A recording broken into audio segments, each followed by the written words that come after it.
देखिए बच्चों, class twelfth का फर्स्ट चैप्टर है रिलेशन एंड फंक्शन। और ये जो रिलेशन है ये इसका फर्स्ट पार्ट है। तो मैं आज आपको रिलेशन कंप्लीट करा दूंगा। और आप कॉपी पेन लेकर बैठिए, साथ साथ नोट्स बनाते जाइए। और जैसे ही लेक्चर आप पूरा ध्यान से समझ लेंगे उसके बाद आपसे एनसीईआरटी की 1.1 एक्सरसाइज भी हो जाएगी। और इसका एक क्वेश्चन मेंस में भी आता है, जेई मेंस में, तो उसके भी मैं आपको 20 से 30 क्वेश्चंस होमवर्क के लिए दूंगा, आपसे वो भी पूरा बन जाएगा। ठीक है, चलिए स्टार्ट करते हैं। रिलेशन, ठीक है, ट्वेल्थ क्लास का चैप्टर है रिलेशन। अब देखिए, रिलेशन पढ़ने के पहले, वैसे तो आपने 11th में रिलेशन पढ़ा ही है, बट इसका कुछ बेसिक है। पहले मैं आपको वो बता देता हूँ, है ना। जैसे फर्स्ट पॉइंट है ऑर्डर्ड पेयर। ठीक है बच्चों, ऑर्डर्ड पेयर क्या होता है ये देख लेते हैं। जैसे मान लीजिए कि कोई आपने देखे ही कार्टेशियन ज्योमेट्री में, ठीक है, ये एक्स एक्सिस हो गया, ये वाई एक्सिस हो गया, यहाँ पर 2 ले लिया और वाई में हमने 3 ले लिया, तो ये जो पॉइंट बना ये 2,3 बन गया। इसी प्रकार अगर मैंने यहाँ पर 3 और यहाँ पर 2 ले लिया तो ये पॉइंट बन गया 3,2।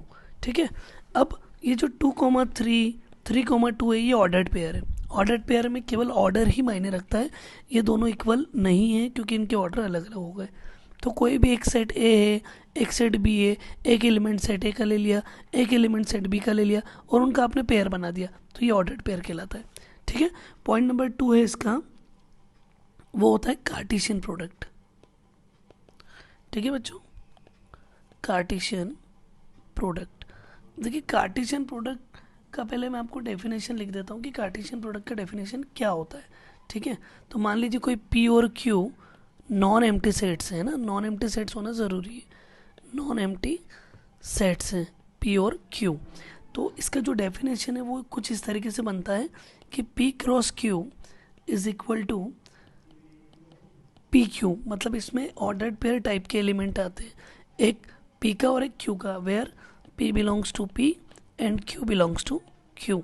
मतलब आपको क्या करना है कि इन दोनों सेट में पी के सारे एलिमेंट, क्यू के सारे एलिमेंट इस तरीके से लेना है कि एक एलिमेंट पी का एक एलिमेंट क्यू का, वो सारे ऑर्डर्ड पेयर के फॉर्म में आप लिख दो, तो ये आपका कार्टेशियन प्रोडक्ट बन गया।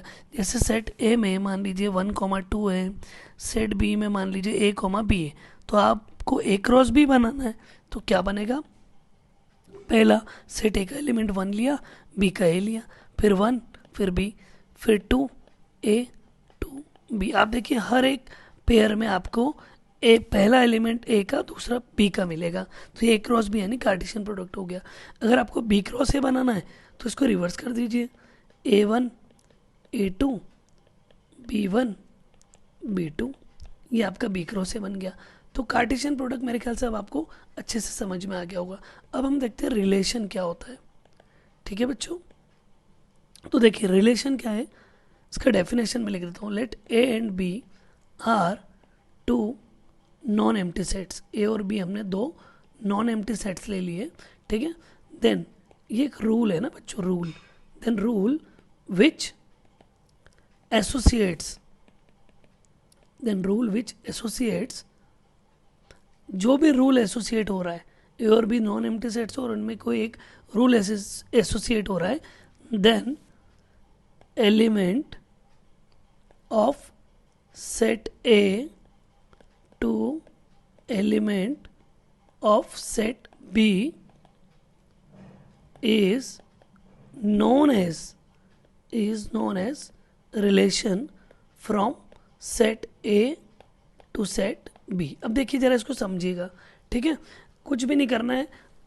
आप तो ये मान के चलिए कि जो आपने कार्टेशियन प्रोडक्ट बनाया ना, एक तरह से वही रिलेशन है, लेकिन रिलेशन हमेशा वही नहीं होता है, क्योंकि रिलेशन जो है वो सबसेट ऑफ कार्टेशियन प्रोडक्ट होता है। बस यहाँ ये है कि अब आप बोलोगे सर कार्टेशियन प्रोडक्ट का अगर ये सबसेट है तो फिर तो कोई भी ले सकते हैं, बिल्कुल ले सकते हैं, लेकिन आपको वही एलिमेंट उठाना है कार्टेशियन प्रोडक्ट में से जो रिलेशन को सेटिस्फाई कर रहे हैं। इसका मतलब रिलेशन आपको दिया होगा कि भैया ये रिलेशन सेटिस्फाई करना चाहिए। मैं इसका एग्जांपल आपको बताऊंगा, है ना। उसके पहले आपको बता देता हूँ कि इसको रिप्रेजेंट कैसे करते हैं। If A belongs to A and B belongs to B, then relation from, या यूँ लिख लें कि relation is expressed by A related to B. अगर ए बिलोंग्स टू ए है, बी बिलोंग्स टू बी है, तो आपका जो रिलेशन है वो एक्सप्रेस किया जाएगा इस तरीके से। ए रिलेटेड टू बी का मतलब ए से बी में एक रिलेशन है। इसी प्रकार यदि A is not related to B लिखा हुआ आ गया, इसका मतलब आप समझ जाना है, नोटेशन है A is not related to B. ठीक है बच्चों, अब देखिए एक एग्जांपल मैं आपको बता देता हूँ, है ना। और एक काम और हम अच्छा सा कर सकते हैं कि एग्जांपल के पहले मैं आपको कुछ इंपॉर्टेंट पॉइंट्स भी बता देता हूँ इसके, है ना।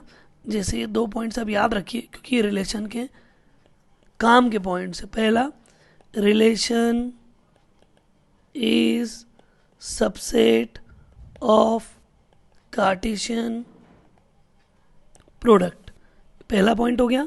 दूसरा, रिलेशन, है ना, all relations are not function but all functions are relation. उम्मीद है कि आपको समझ में आ गया होगा क्योंकि फंक्शन अभी हमने पढ़ा नहीं है। फंक्शन में कुछ रिस्ट्रिक्शंस होते हैं, लेकिन फंक्शन भी एक रूल ही होता है। तो जहाँ रूल अप्लाई हुआ कि रिलेशन अप्लाई हो गया, तो सारे फंक्शन रिलेशन है। लेकिन सारे रिलेशन फंक्शन नहीं है क्योंकि वो फंक्शन की कंडीशन को सेटिस्फाई कर रहे हैं या नहीं हमें नहीं पता। ठीक है, इसी प्रकार एक पॉइंट और देखिए, it is not necessary every element of A is associated with every element of B। मतलब ये ज़रूरी नहीं है कि आपने अगर रिलेशन बनाया तो सेट ए और बी का हर एलिमेंट एक दूसरे के साथ एसोसिएट हो, क्योंकि वो तो कार्टेशियन प्रोडक्ट में होता है और रिलेशन क्या है, कार्टेशियन प्रोडक्ट का सबसेट। ठीक है बच्चों, अब देखिए मैं आपको एग्जाम्पल के थ्रू बताता हूँ कि कैसे क्वेश्चन आते हैं। पहला देखिए, इफ़ ए इक्वल टू हमने ले लिया -4 1 2 4 9 और बी में हमने एलिमेंट ले लिए -2 0 1 2 3 5। ठीक है बच्चों, अब वो सामने वाले ने आपसे कहा है कि relation are from A to B is defined as A related to B implies A equal to B square। ये आपका रिलेशन है। इस रिलेशन को ध्यान में रखते हुए आपको बताना है कि रिलेशन के अंदर एलिमेंट कौन कौन से हैं। ठीक है, बात समझ में आई। अब देखिए पहली चीज़, A बिलोंग्स टू A होगा, B बिलोंग्स टू B, ये तो आपको मानकर ही चलना है। ठीक, अब रिलेशन में एलिमेंट कौन कौन से आएंगे ना, तो आपका रिलेशन क्या है भैया, ए रिलेटेड टू बी दे रखा है, क्या दे रखा है कि ए इक्वल टू बी स्क्वायर। अब देखो इसको ध्यान में रख के हम एलिमेंट बनाते हैं। कैसे एलिमेंट बनाएंगे देखिए ध्यान से, आपको क्या करना है, ए सेट ए में से उठाना है, ए सेट ए में से उठाना है और बी सेट बी में से उठाना है। तो कोई भी एक लेते चलिए, आपको पता लग जाएगा। जैसे मान लीजिए ए में मैंने सबसे पहले -4 उठाया, तो -4 क्या बी के किसी एलिमेंट का स्क्वायर है? नहीं, क्योंकि -4 तो किसी का भी स्क्वायर नहीं हो सकता। मतलब ए के किसी भी एलिमेंट के लिए मुझे बी का कोई एलिमेंट नहीं मिल रहा है। बात समझ में आ गई? ठीक है, तो ये तो पॉसिबल ही नहीं है। फिर अगर मैंने ए में से 1 उठाया तो बी में से, हाँ बी में 1 है, तो ए में मैंने 1 उठाया और बी की जगह मैंने बी सेट का 1 रखा, तो 1 स्क्वायर, यस ये इक्वल है। फिर मैंने ए सेट में से 2 उठाया, 2 किसी का भी स्क्वायर नहीं है। फिर मैंने 4 उठाया, ये 4, हाँ ये स्क्वायर है, -2 का भी स्क्वायर है और 2 का भी स्क्वायर है, तो 4 equal to 2 square and -2 square. ठीक है, तो बच्चों ध्यान रखना, एक तो आपको ये पेयर मिला 1,1, दूसरा मिला 4,2, फिर मिला 4,-2 और एक और बच गया आपका 9, वो 3 का स्क्वायर है, तो ये हो गया 9,3। ये आपका रिलेशन तैयार। क्या बच्चों आपको एग्जाम्पल समझ में आया, है ना? ठीक है, इस प्रकार से आपको क्या करना है, रिलेशन के एलिमेंट्स बनाते चलना है। ठीक है, अब इसी में एक और पॉइंट आ जाता है और वो पॉइंट है डोमेन एंड रेंज। ठीक है बच्चों, अब डोमेन एंड रेंज क्या होता है ना? तो डोमेन एंड रेंज क्या होता है ये मैं आपको समझा देता हूँ। ठीक है, कोई भी आपने एक रिलेशन बनाया, ठीक, आपने एक रिलेशन बनाया, तो उस रिलेशन में जैसे अभी हमने ये रिलेशन बनाया, तो सेट ए और सेट बी अलग अलग थे, लेकिन रिलेशन बनने के बाद ये आपका पूरा रिलेशन तैयार हो गया। तो इसमें जो 1 1 4 2 4 -2 9 3 इस पूरे सेट के फर्स्ट, हर ऑर्डर्ड पेयर का आपको फर्स्ट एलिमेंट उठाना है। तो ये जो आप फर्स्ट एलिमेंट उठाएंगे, ये आपका सेट ऑफ, ये आपका डोमेन कहलाएगा। क्या कहलाएगा बच्चों? ये डोमेन। ठीक है, जैसे मैं आपको बता देता हूँ, 1 4 4 9, 1 4 4 9, इसका मैंने एक सेट बना दिया। ठीक है, तो ये कहलाएगा डोमेन ऑफ रिलेशन। मतलब आपको बात समझ में आ गई क्या? क्या होता है डोमेन? जल्दी से बताओ। डोमेन हो गया set of first element in relation. क्या हो गया? Set of first element in relation, ये हो गया डोमेन। अब अगर आपसे किसी ने पूछा अच्छा इसका रेंज बताओ, set of second element in relation. ठीक है, रेंज क्या हो जाएगा बच्चों? ये हो गया डोमेन। रेंज क्या होगा जल्दी बताओ? रेंज हो जाएगा सेकेंड एलिमेंट 1 2 -2 और 3, 1 2 -2 एंड 3। अच्छा देखो, एक चीज़ आपने ध्यान दिया, यहाँ मैंने 4 2 बार लिखा है जानबूझकर, यहाँ पर भी, ताकि आप सोचे क्या 4 2 बार आता है किसी सेट में? नहीं, यहाँ 2 बार था तो हमने हमारी जानकारी के लिए कि भैया फर्स्ट एलिमेंट लेना, हमने लिख दिया। लेकिन एक्चुअल में सेट जब आप डोमेन का बनाएंगे तो आएगा 1 4 9, ये फाइनल सेट है। 2 बार कोई भी एलिमेंट नहीं आता किसी भी सेट में। ठीक है, यहाँ पर 2 और -2 है तो ये चलेगा। तो रेंज हो गई 1 2 -2 3 और डोमेन हो गया 1 4 9। ठीक है बच्चों, तो उम्मीद है कि आपको डोमेन और रेंज समझ में आ गए रिलेशन के क्या होते हैं। ठीक है, अगला पॉइंट देखते हैं इसका। एक इम्पोर्टेंट पॉइंट मैं आपको बता देता हूँ। If a set has n elements, ठीक है, ये तो आपको पता ही है वैसे, then total number of subsets कितने होते हैं? टोटल नंबर ऑफ सबसेट्स, ये आपने 11 में पढ़ा है, 2 to the power n। Set ए में n एलिमेंट है तो टोटल नंबर ऑफ सबसेट्स कितने होंगे? 2 to the power n। इसका एक एग्जांपल भी देख लो। सेट ए में एलिमेंट ले लिए a, b, सबसेट्स बताओ a, b, ab एंड 5। तो टोटल एलिमेंट कितने थे? 2। यहाँ रख दो 2 to the power 2, मतलब 4 सबसेट्स हो गए। हाँ, 4 सबसेट्स हो गए। ठीक, तो इसमें भी ध्यान रखना, नॉन वॉइड सबसेट्स कितने हैं? मतलब एम्प्टी सेट हटा के नॉन वॉइड सबसेट्स हो गए 2 to the power n -1, और वॉइड सबसेट्स कितने हो गए? 1, और वो कौन है? वो तो एक ही है, 5। ठीक है बच्चों, इसी प्रकार कोई एक set, if a set A has m elements, set ए में कितने एलिमेंट है बच्चों? m, and set B has n elements, then number of ordered pair are m cross n। ठीक है बच्चों, अगर सेट ए में m एलिमेंट है, सेट बी में n एलिमेंट है, तो टोटल ऑर्डर्ड पेयर इतने बनेंगे, और टोटल नंबर ऑफ रिलेशन वो होता है 2 to the power mn, और number of non void relation वो होता है 2 to the power mn -1। ठीक है बच्चों, चलिए ये कुछ पॉइंट्स है जो आपको याद रखना है। अब देख लेते हैं कुछ एक एग्जांपल्स इस रिलेशन के साथ हमारी अंडरस्टैंडिंग बनाने के लिए, है ना। देखिए, x बिलोंग्स टू 1 2 3 4 ले लिया, y बिलोंग्स टू 1 2 3 4 ही ले लेते हैं। ठीक, पहला question, x related to y implies x greater than y। दूसरा question, x related to y implies y equal to x + 1। देखिए एनसीईआरटी का ही क्वेश्चन है, ये बड़ा आसान है, आपको मैं समझाता हूँ कैसे करना है।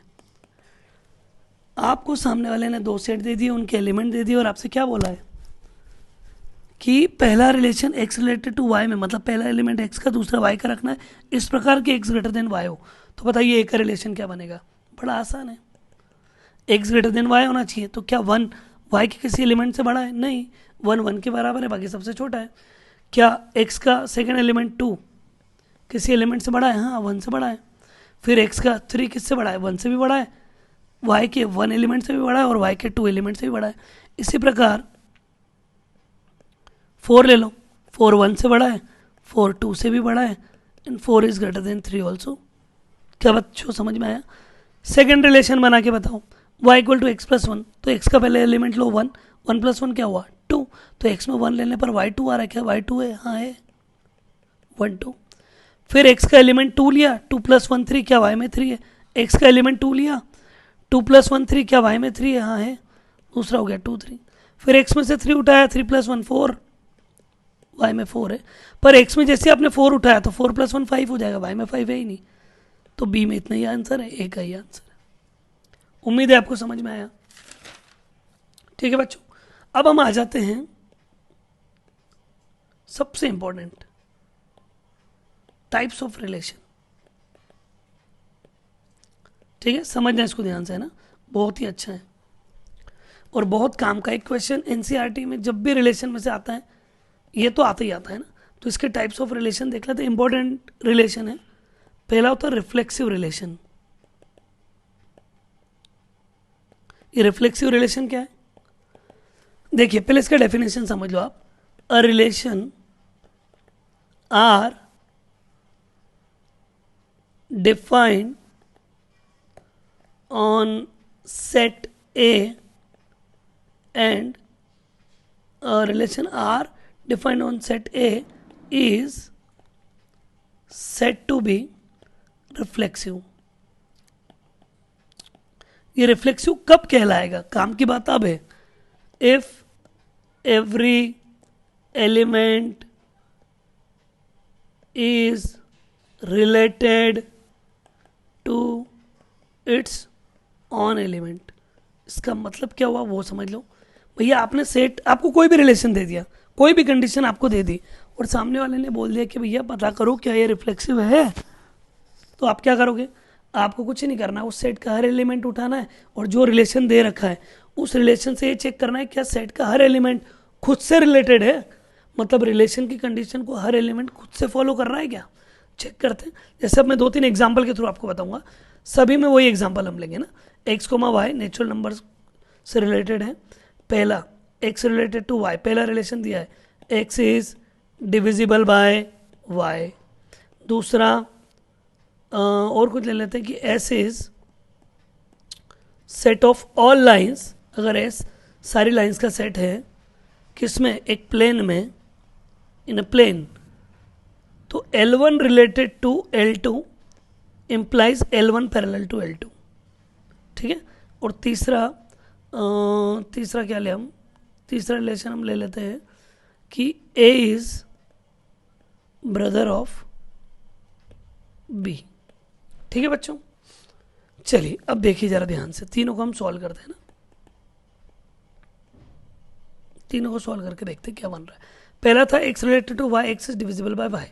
अब आपको चेक करना है क्या पहला रिलेशन है ना, क्या पहला रिलेशन रिफ्लेक्सिव है।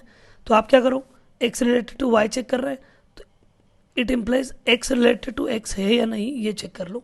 मतलब x रिलेटेड टू y का मतलब था x is divisible by x, तो आप चेक करो x is divisible by y था इसका मतलब, तो आप चेक करो कि x रिलेटेड टू x का मतलब क्या होगा, x डिविजिबल बाय x है क्या। तो x और y क्या थे, नेचुरल नंबर, तो x भी नेचुरल नंबर हुआ। कोई भी एक नेचुरल नंबर उठाओ, 2 इज डिविजिबल बाय 2 होता है, हाँ होता है। 3 इज डिविजिबल बाय 3 होता है, हाँ होता है।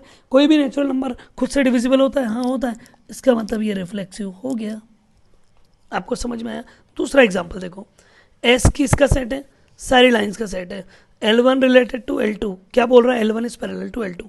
तो अब L1 रिलेटेड टू L2 बोल रहा है कि L1 रिलेटेड टू L2 क्या बोल रहा था, ये x is related to y था ना। इसका मतलब क्या था कि x is divisible by y था। ठीक है, हमने क्या चेक करा रिफ्लेक्सिव के लिए, फॉर रिफ्लेक्सिव हमने क्या चेक करा, x is divisible by x है कि नहीं, वो हो गया था। इसी प्रकार L1 रिलेटेड टू L2 का मतलब क्या है, L1 पैरेलल टू L2। हमें रिफ्लेक्सिव चेक करना है, फॉर रिफ्लेक्सिव के लिए हम क्या करेंगे बोलो, खुद का खुद से रिलेशन चेक कर लेंगे। तो हम चेक करेंगे L1 is parallel to L1 है या नहीं है। हाँ, कोई भी लाइन खुद के पैरेलल होती है क्या, बोलो जल्दी से। अरे होती है कि नहीं होती, होती है, हर लाइन खुद के पैरेलल होती है, उसमें कोई दो राय नहीं है। हाँ, अगर L1 परपेंडिकुलर टू L2 आ जाता तो हम बोलते नहीं, कोई भी लाइन खुद के परपेंडिकुलर नहीं होती है। तो अगर L1 परपेंडिकुलर टू L2 देता सामने वाला, तो हम क्या चेक करते, L1 perpendicular to L1 check करते, और वो गलत हो जाता। ये तो सही है। ठीक है, तीसरा देखो, A is brother of B, तो ये रिफ्लेक्सिव है कि नहीं, तो हम क्या करेंगे, क्या A is brother of A होगा, नहीं होगा, तो ये रिफ्लेक्सिव नहीं है। कोई भी व्यक्ति खुद का भाई हो ही नहीं सकता। ठीक है, सेकंड टाइप क्या है इसका, सेकंड टाइप देख लो भैया, सिमेट्रिक, सिमेट्रिक रिलेशन। ठीक है बच्चों, सिमेट्रिक रिलेशन, इसका डेफिनेशन देख लो, a relation R on set A is said to be symmetric if any element या इसको ऐसा लिख लेते हैं कि any element a comma b belongs to R is such that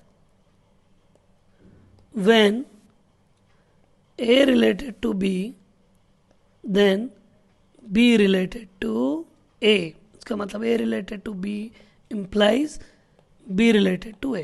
अब समझना बच्चों इसको ध्यान से, अब आपको कोई रिलेशन की कंडीशन दे दी और बोला कि भैया सिमेट्रिक रिलेशन है या नहीं है वो चेक करो, तो आपको क्या चेक करना है, अगर a रिलेटेड टू b है तो क्या b रिलेटेड टू a हो रहा है, अगर ऐसा हो रहा है तो वो सिमेट्रिक है। इसका मतलब आओ वो तीनों एग्जाम्पल हम फिर से सॉल्व कर लेते हैं और चेक कर लेते हैं सिमेट्रिक है कि नहीं।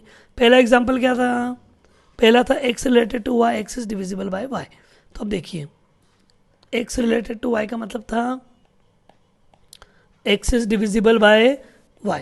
अब सिमेट्रिक के लिए अगर x रिलेटेड टू y है तो y रिलेटेड टू x होना कंपलसरी, तो आप चेक कर लो क्या y is divisible by x होगा। अब ये कैसे चेक करेंगे सर, चलो डिविजिबिलिटी तो आसान है पर हमें पता कैसे लग गया, भाई काउंटर एग्जाम्पल ढूंढना है, कोई भी काउंटर एग्जाम्पल ढूंढ लिया तो बोल देंगे सिमेट्रिक नहीं है, और अगर किसी में भी काउंटर एग्जाम्पल नहीं मिल रहा है तो बोल देंगे सिमेट्रिक है। जैसे कोई भी एग्जाम्पल ले लिया, 4 रिलेटेड टू 2 का मतलब क्या होगा, 4 इज डिविजिबल बाय 2, तो 2 रिलेटेड 4 का मतलब क्या होगा, 2 इज डिविजिबल बाय 4, और ये तो होता ही नहीं है, 2 4 से डिविजिबल थोड़ी होता है, इसका मतलब सिमेट्रिक नहीं है। दूसरा एग्जाम्पल क्या था, L1 पैरेलल टू L2, तो क्या L2 पैरेलल टू L1 है, हाँ कोई एक लाइन है L1, अगर वो L2 के पैरेलल है तो L2 भी L1 के पैरेलल होगी, तो ये वाला सिमेट्रिक होगा, यस ये सिमेट्रिक है। फर्स्ट वाला सिमेट्रिक नहीं था, सेकंड वाला सिमेट्रिक है। थर्ड वाला देख लो, A is brother of B, तो क्या B is brother of A है, सोचो जल्दी से। हाँ सर ये तो थोड़ा सा डाउट लग रहा है आपके मन में आएगा, सर अगर B ब्रदर ही हुआ तो B is brother of A होगा, लेकिन अगर B सिस्टर हो गई तो A is brother of B, भाई A तो ब्रदर था B का, लेकिन B के बारे में नहीं पता ना, B बॉय भी हो सकता है, B गर्ल भी हो सकती है, तो अगर B गर्ल है तो ये काउंटर हो जाएगा, इसका मतलब हर कंडीशन में सिमेट्रिक नहीं होगा, तो ये लिख दो नॉट सिमेट्रिक। उम्मीद है अब आपको सिमेट्रिक क्या है वो समझ में आ गया। ठीक है बच्चों, इसी का जो तीसरा रिलेशन है उसका नाम है ट्रांजिटिव रिलेशन, ट्रांजिटिव रिलेशन। अब देखो ट्रांजिटिव रिलेशन क्या होता है ना, पहले इसका डेफिनेशन देख लो, if A, B, C belongs to R, when A is related to B and B is related to C implies A is related to C। इसका मतलब क्या हुआ सर, अब बेटा आपको 3 एलिमेंट लेना पड़ेंगे रिलेशन के, मान लो कोई भी रिलेशन कोई भी कंडीशन दी है तो उसमें A B से रिलेटेड है और B C से रिलेटेड है, ये गिवन कंडीशन आपको लेना है, भाई A B से रिलेटेड ले लिया और B C से रिलेटेड ले लिया। यदि ऐसा हो रहा है तो क्या A C से रिलेटेड हो रहा है, यदि A C से रिलेटेड हो गया तो आप समझ जाएंगे रिलेशन ट्रांजिटिव है। जैसे मैं एक पंच लाइन और लिख देता हूँ, A related to B and B related to C implies A related to C. अब एग्जाम्पल देखो इसके, मज़ा आएगा आपको, मज़ा। पहले ही वाला एग्जाम्पल देखो, क्या था, x is divisible by y था ना, तो आप क्या करो, तीन एग्जाम, आप दो अपने मन से ले लो, 8 is divisible bye 4 and 4 is divisible bye 2। अब आप चेक करो क्या 8 इज डिविजिबल बाय 2 है? हाँ है, यस, ट्रांजिटिव हो गया भैया। बात समझ में? उल्टा मत कर देना, 2 is divisible by 8, A related to B, B related to C, then A related to C होना चाहिए। सेकंड एग्जांपल देखो, L1 parallel to L2 and L2 parallel to L3, क्या L1 पैरेलल टू L3 होगा? हाँ होगा भाई, एक line L1 एक L2 के पैरेलल है, L2 L3 के पैरेलल है, तो L1 L3 पैरेलल होगी। ठीक, इसमें एक और एग्जांपल बताया दो मैं आपको, अगर L1 परपेंडिकुलर टू L2 है and L2 perpendicular to L3 है, तो सोचो क्या L1 परपेंडिकुलर टू L3 होगा? चेक करते हैं, L1 L2 L3, L1 perpendicular L2, L2 perpendicular L3, क्या L1 और L3 परपेंडिकुलर है? नहीं, तो ये इसका काउंटर हो गया, ये ट्रांजिटिव नहीं है बच्चों। ठीक, एक और देख लो, एक और एग्जांपल देख लो, मजा आएगा आपको। A is brother of B and B is brother of A. A is brother of, नहीं सॉरी, हाँ, A is brother of B, B is brother of C लेंगे ना, ठीक है। A is brother of B and B is brother of C, A is brother of C। अब देखते जरा इसको, ठीक है, अब सोचते हैं, A is brother of B, तो B is brother of C, ये तो आपने ही लिया ना, इसका मतलब B की मजबूरी है कि वो लड़का है। या ये मत सोच लेना सर B लड़की हुई तो अगर B लड़की हुई तो फिर ये रिलेशन काम ही नहीं करेगा ना, मतलब ये रिलेशन क्या, ये कंडीशन ही आप नहीं अप्लाई कर पाओगे। तो यहाँ आपकी मजबूरी है कि अगर A is brother of B और आपने लिखा B is brother of C, इसका मतलब B 100% बॉय है, B 100% बॉय है, वरना ये कंडीशन आप कैसे लगाओगे, और ये कंडीशन नहीं लगाओगे तो आप अप्लाई कर ही नहीं पाओगे। तो यहाँ तो आपको ये मान के ही चलना पड़ेगा। अब आप C के बारे में कुछ भी ले सकते हो, C गर्ल भी हो सकती है, C बॉय भी हो सकता है, ठीक। तो अब अगर A B का भाई है और B C का भाई है, तो अगर C लड़की भी हुई तो भी A C का भाई होगा, क्योंकि A तो ब्रदर था ही, और C लड़का भी हुआ तो भी A C का भाई होगा, ठीक। इसका मतलब यहाँ ट्रांजिटिव रिलेशन काम कर रहा है। तो उम्मीद है कि आपको टाइप्स ऑफ रिलेशन समझ में आ गए। ये 3 इंपॉर्टेंट टाइप थे बच्चों। अब बाकी सब इसी पर डिपेंड है। जैसे एक आ गया इक्विवेलेंस रिलेशन, ठीक है बच्चों, इक्विवेलेंस रिलेशन। अब आपके मन में आ रहा है सर इक्विवेलेंस रिलेशन क्या है? देखो definition, a relation R is said to be equivalence if it is reflexive,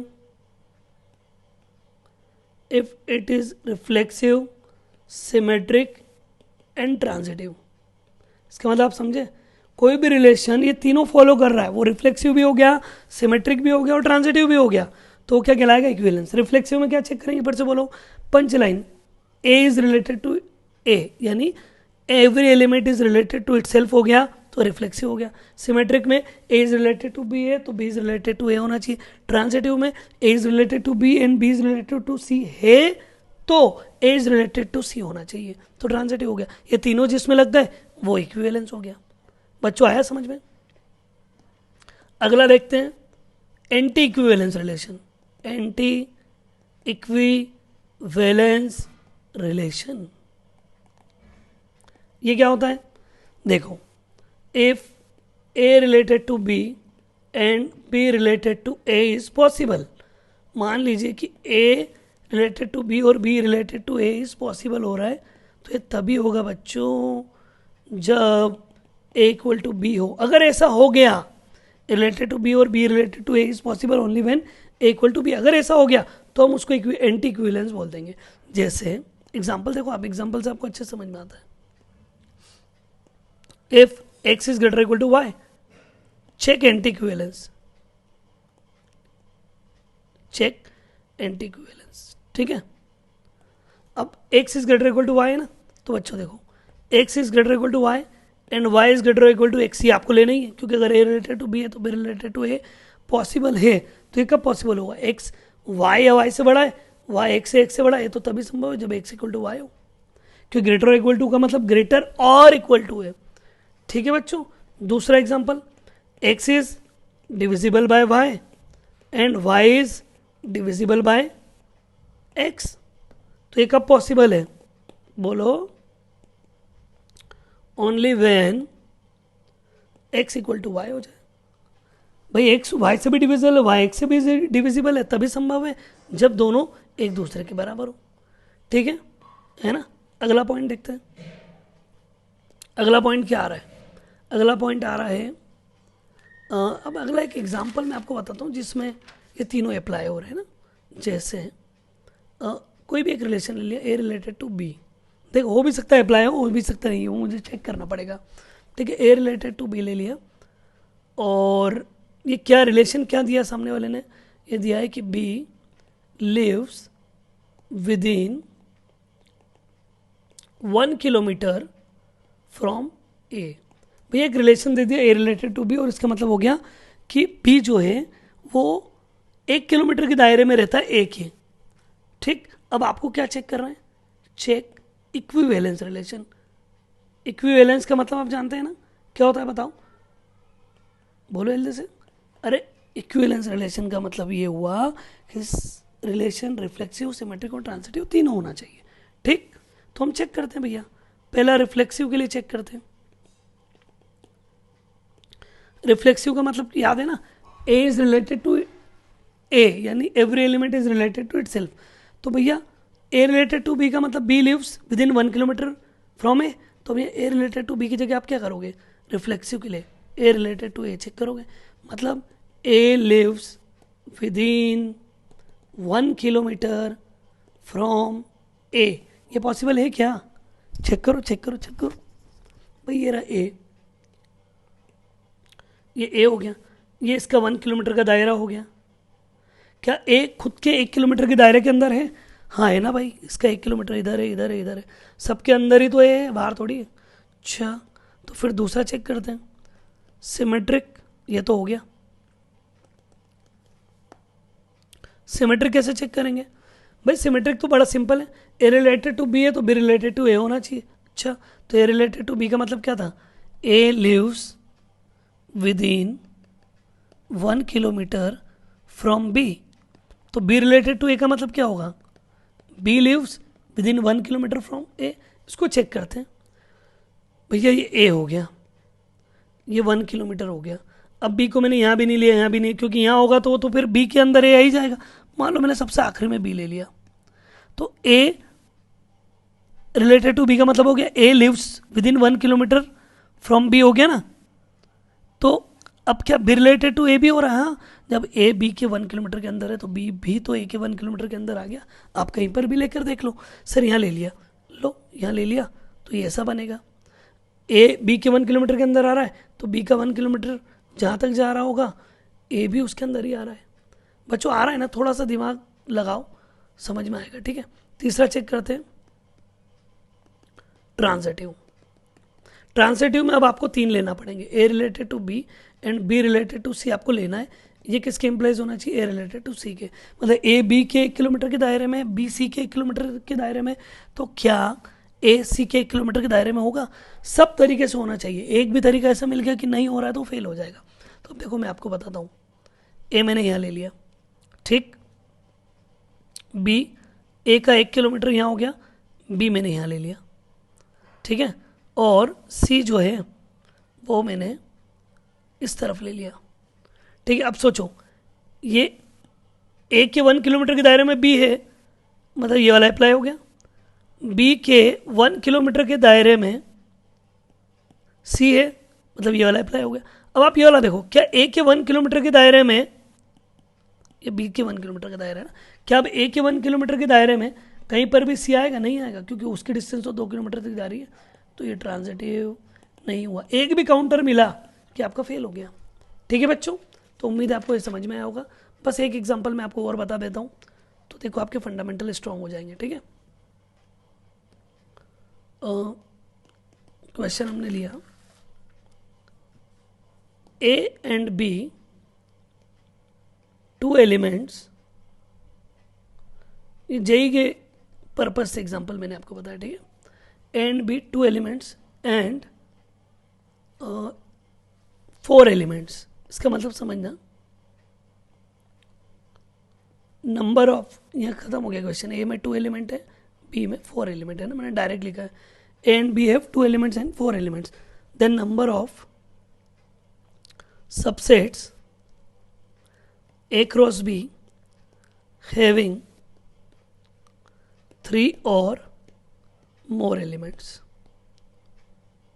ठीक है बच्चों, तो अब जरा इस क्वेश्चन को पहले आप ध्यान से पढ़ लो। अब मैं आपको बताता हूँ ए के पास कितने एलिमेंट है बच्चों, बताओ 2 एलिमेंट, बी के पास कितने एलिमेंट्स हैं 4 एलिमेंट, है ना। तो बताइए जल्दी से number of A cross B कितना हो गया। ये तो मैंने आपको लिखवाया था पॉइंट, 4 इंटू 2 8। तो ए क्रॉस बी में मतलब कार्टेशियन प्रोडक्ट में टोटल कितने एलिमेंट आ गए, 8 एलिमेंट आ गए। अब आपको क्वेश्चन वाले ने क्या बोला है, number of subset A cross B having 3 और मोर एलिमेंट्स, मतलब इन 8 में से, इस 8 में से 3 या 3 से ज़्यादा एलिमेंट सेलेक्ट करने के कितने तरीके, नंबर ऑफ सबसेट्स कितने बनेंगे 3 और मोर एलिमेंट्स लेने पर। तो आप जानते हो टोटल एलिमेंट्स कितने बने 8, 8 में से 3 एलिमेंट लेने का तरीका 8C3, फिर 3 से ज़्यादा 8C4, फिर मतलब समझ रहे हो ना, टोटल 8 एलिमेंट है, 8 में से हर बार 3 या 3 से ज़्यादा अगर आप एलिमेंट लोगे तो कुल कितने सबसेट्स बनेंगे। तो पहले 8 में से 3 एलिमेंट ले लिए 8C3, या 8 में से 4 एलिमेंट ले लो 8C4, या मतलब और मतलब प्लस, या 8 में से 5 एलिमेंट, या 8 में से 6 और 8C7 और 8C8। बात समझ में आ रही है। क्वेश्चन वाले ने बोला था ए में 2 एलिमेंट है, बी में 4 एलिमेंट है, तो ए क्रॉस बी में हम जानते हैं 8 एलिमेंट होंगे, तो इसमें हर बार 3 या 3 से ज़्यादा एलिमेंट लोगे तो कुल कितने तरीके होंगे। तो पहले 8 में से 3 एलिमेंट लेने का तरीका 8C3, 4 लेने का तरीका 8C4, 5 लेने का तरीका 8C5, 6 का 8C6, 7 का 8C7 और 8 का 8C8। ये सारे एक साथ अप्लाई नहीं हो रहे, इनमें से कोई एक अप्लाई होगा, लेकिन टोटल कितने होंगे ये बता रहा है, तो बीच में प्लस लगा दिया। अब इन सबका सम कैसे निकालोगे, आप जानते हो है ना, ये देखो, ये आप जानते हो क्या कि 8C0 plus 8C1 plus 8C2 से लेकर 8C8 कितना होता है बताओ। अरे याद है ना, बाइनोमियल में आपने पढ़ा होगा 11 में, NC0 plus NC1 plus NC2 से लेकर NCN कितना होता है 2 टू द पावर n, से हो गया 2 टू द पावर 8। तो आपको क्या निकालना है, आपको निकालना है 8C3 से लेकर 8C8 तक का सम। तो ये सारे इधर आके माइनस में हो जाएंगे, क्या बनेगा फाइनल आंसर, इस पूरे का फाइनल आंसर क्या बनेगा, ये बनेगा 2 टू द पावर 8 माइनस का 8C1 minus 8C2 minus 8C3। ठीक है, ये कितना हो गया 256 माइनस 8 माइनस का 28 माइनस का 1, सब माइनस कर देना 219 आंसर आ जाएगा। उम्मीद है कि आपको ये चैप्टर समझ में आया। अब आप क्या करेंगे, NCERT है ना, NCERT की 1.1 एक्सरसाइज प्रैक्टिस करके देखें, और कुछ एक जेई मेंस के क्वेश्चंस भी मैं आपको दूंगा, ठीक है, 30 क्वेश्चन के आसपास मैं आपको दूंगा, वो करके देखें, ठीक है। तो आपको आइडिया हो जाएगा कि रिलेशन आपको अब पूरी तरीके से समझ में आया या नहीं आया। Okay, thank you very much. ये मैं आपको पूरा चैप्टर बिना किसी कॉस्ट के फ्री अवेलेबल करा रहा हूँ। उम्मीद है कि आप इसको आगे भी शेयर करेंगे, ताकि जो बच्चे कोचिंग नहीं पढ़ पा रहे उन्हें भी हेल्प मिले, ठीक है। ज़्यादा से ज़्यादा शेयर करें ताकि सभी बच्चों को मदद मिले, और सब्सक्राइब कर लें इस चैनल को, ताकि आगे कोई भी वीडियो मैं डालूँगा तो आपको पता लग जाएगा, ठीक है। Thank you very much.